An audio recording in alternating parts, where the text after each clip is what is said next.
ఇంకా మన జగన్మోహన్ రెడ్డి దగ్గరికి వచ్చేటప్పటికి వాళ్ళ నాయన ముఖ్యమంత్రి అయినాడు. ఇంకా ఈయనకు అప్పుడప్పుడే ఇది ఉంది. గుట్ట మీద మా అందరికీ బాగా బాగా తెలిసిన వ్యక్తి ఎరికెల మహేష్, అంటే క్యాస్ట్ ఎస్టీ. ఆయన నగరిగుట్ట మీద ఆ ప్రాంతంలో బాగా మంచి ప్రజాదరణ. ఆ ప్రాంతంలో కొంత తెలుగుదేశం పార్టీ గట్టిగా ఉంది. అప్పుడు ఈయనంతా బెంగళూరు బేస్డ్ జగన్మోహన్ రెడ్డి. నేను బెంగళూరుకి పోయి వచ్చేటప్పటికి ఎరికెల మహేష్ కానీ చంపుతారా లేదా అని అల్టిమేటం ఇచ్చిపోతే ఇమ్మీడియట్గా ఒక వారానికి ఎరికెల మహేష్ను దేవిరెడ్డి శంకరెడ్డి ద్వారా అది చంపడం జరిగింది. దాని తర్వాత ముఖ్యంగా జగన్మోహన్ రెడ్డి, మీరు చూసే జగన్మోహన్ రెడ్డి, మాకు తెలిసిన జగన్మోహన్ రెడ్డి ఏంటనేది ఈ రాష్ట్ర ప్రజలకు ఒక చిన్న ఉదాహరణతో చెప్తా, అతని మనస్తత్వం ఏంటో.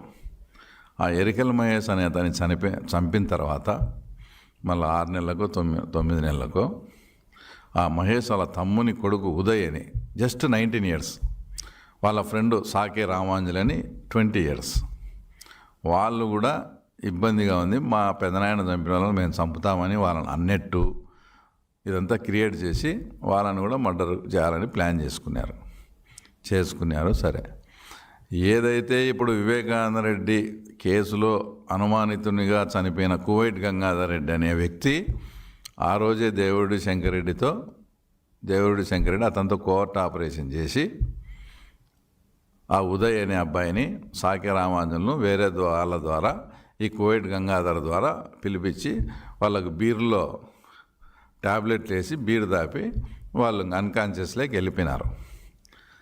ఆ టయానికి జగన్మోహన్ రెడ్డి వీళ్ళ నాలెడ్జ్ లేకుండా పులివెందులకు వచ్చాడు.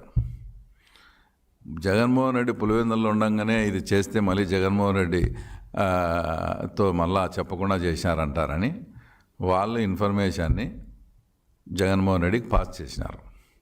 నువ్వు ఈ టైంలో ఎందుకు వచ్చావు, మేము ఇట్లా పని పెట్టుకుని వాళ్ళు అన్కాన్షియస్ అయిపోయినారు, మేము వాళ్ళిద్దరిని వేసేయాలా, నువ్వు ఎందుకు వచ్చావు అంటే ఏందిరా ఇట్లా చేసినారు, ఉండండి నేను పోయినంతవరకు చేయొద్దండి, నేను గ్రీన్ సిగ్నల్ ఇచ్చినాకనే చేయండి అని చెప్పి యాక్చువల్గా ఆ రోజు ఇడుపులపాయలో నైట్ హాల్ట్ ప్రోగ్రామ్, ఆ ప్రోగ్రామ్ కూడా క్యాన్సిల్ చేసుకొని హుటాహుటిన బెంగళూరుకి పోయి మళ్ళీ బెంగళూరులోనే ఇబ్బంది అని బెంగళూరు ఎయిర్పోర్ట్కి పోయి ఢిల్లీకి ఫ్లైట్ టికెట్ తీసుకొని నేను టేకాఫ్ అయిన తర్వాత మీరు చేయండి, మీ టయానికి నేను జర్నీలో ఉండాలా, నాకు ఎలిబీ కావాలని చెప్పి ఈయన ఢిల్లీకి పోయి టేకాఫ్ అయ్యి అక్కడ వాళ్ళ పిఏకు సమాచారం వస్తానే సారు టేకాఫ్ అయినాడని.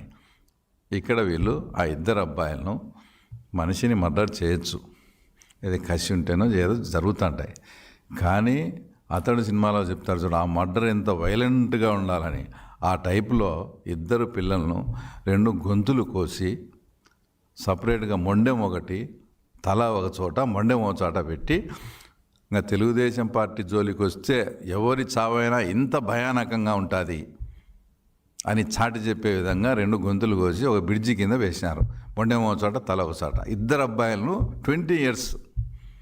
అప్పుడు జగన్మోహన్ రెడ్డికి చెప్పినప్పుడు నువ్వు ఈరోజు శాంతిదూత మాదిరి తర్వాత మదర్ తెరీసాకు అన్న మాదిరి మాట్లాడుతున్నావే, రే చిన్న పిల్లలు వాళ్ళ నాయనతో ఏదో పోయింది, ఎందుకు ఆ పిల్లలను అట్లా చేస్తున్నారు, వద్దు ఇంటికి పంపిండని చెప్పాలన్నా, నువ్వు ఇడుపులపాయ నుంచి బెంగళూరుకి పోయి ఫ్లైట్కి పోయి వాళ్ళిద్దరినీ గొంతులు పోయమని చెప్తావా అంటే ఇంత ఇది పులివెందుల్లో ప్రత్యక్షంగా వాళ్ళు ఇప్పుడు అక్కడ ఉన్న వాళ్ళు కూడా ఇక్కడ ఉన్న వాళ్ళు అక్కడ ఉన్నారు, అంత జరిగిన ఇంత ఘోరాతి ఘోరంగా వచ్చేసి జగన్ రెడ్డి ఆ ఇద్దరు పిల్లలను చంపిన ఘటనలో పరోక్షంగా అతనే. ఇంతటి ఘోరమైన ఇంకోటి ఇప్పుడు పరిటాల రవిది, మద్దెల సూరి గారికి తర్వాత మీకు స్నేహ సంబంధాలు లేవా? ఆయన జైల్లో ఉండి ప్లాన్ చేసి పరిటాల రవి లాంటి వ్యక్తిని జైల్లో ఉండి ట్రాప్ చేసి మర్డర్ చేస్తాడా? ఫస్ట్ బళ్ళారులో ఆర్కే అతని మర్డర్ చేశారు, తర్వాత అనంతపూర్లో తగరకుంట ప్రభాకర్ రెడ్డి అని రవి అనుచరులను మర్డర్ చేశారు, 3వసారి పరిటాల. అంటే మీకు ఇంటెలిజెన్స్ వ్యవస్థ లేదా? ఆ మర్డరు ఈ మర్డరు తర్వాత ఇదేది మీకు తెలియదా? దగ్గరుండి మీరే చేపించి నువ్వు పార్టీలోకి వస్తావా, ఆయన నిజాయితీ పరుడే, నేను తెలుగుదేశం పార్టీ విడిచిపెట్టి రానన్నాడు పరిటాల రవి గారు, రాకుంటే మర్డర్ చేస్తాం. ఆ రకంగా మీరు లేకపోతే జైల్లో ఉండేదంట, ఆయన జైల్లోంచి నడిపేది, జైల్లోంచి ప్లాన్ చేసి మర్డర్, బయట మొత్తం సహకారం అంతా జగన్మోహన్ రెడ్డిది. పరిటాల రవి దాంట్లో జగన్మోహన్ రెడ్డి లేకుంటే పరిటాల రవి హత్య జరిగే సమస్య లేదు. అంతగా నువ్వు సపోర్ట్ చేసి ఆ రకంగా చేసినావు. ఈ పిల్లలను చూసి ఇట్లా చేసి అంటే నాకేంది తెలు మా వాళ్ళు అప్పుడు ఏదైనా గతంలో చేసిండొచ్చు అనేదానికి ఈయన ప్రత్యక్షంగా గాను పరోక్షంగాను ఈయనకుండి ఆ తర్వాత ఈయన ద్వారా జరిగినట్టు ఇది.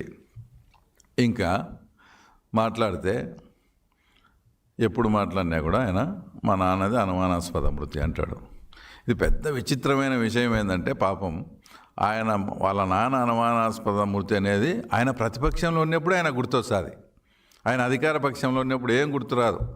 ఎవరికి మీద అనుమానం అని చెప్పి అప్పుడు నీ అనుచరులు నువ్వు చెప్పినట్లు రిలయన్స్ పెట్రోల్ బంకుల మీద దాడులు చేసి వాళ్ళ ఆస్తులను కానీ నష్టపరిచిన వాళ్ళే మళ్ళీ వాళ్ళే వెంట పట్టుకొని వస్తే వాళ్ళకే రాజ్యసభ ఇస్తావు అధికారం అనేప్పుడు అన్నీ చేస్తావు. మళ్ళీ ప్రతిపక్షంలోకి వస్తానే మా నాన్నది అనుమానాస్పద మృతి అంటావు. ఇది అసలు పెద్ద మామూలుగానే ఇది ఆశ్చర్యకరమైన విషయం.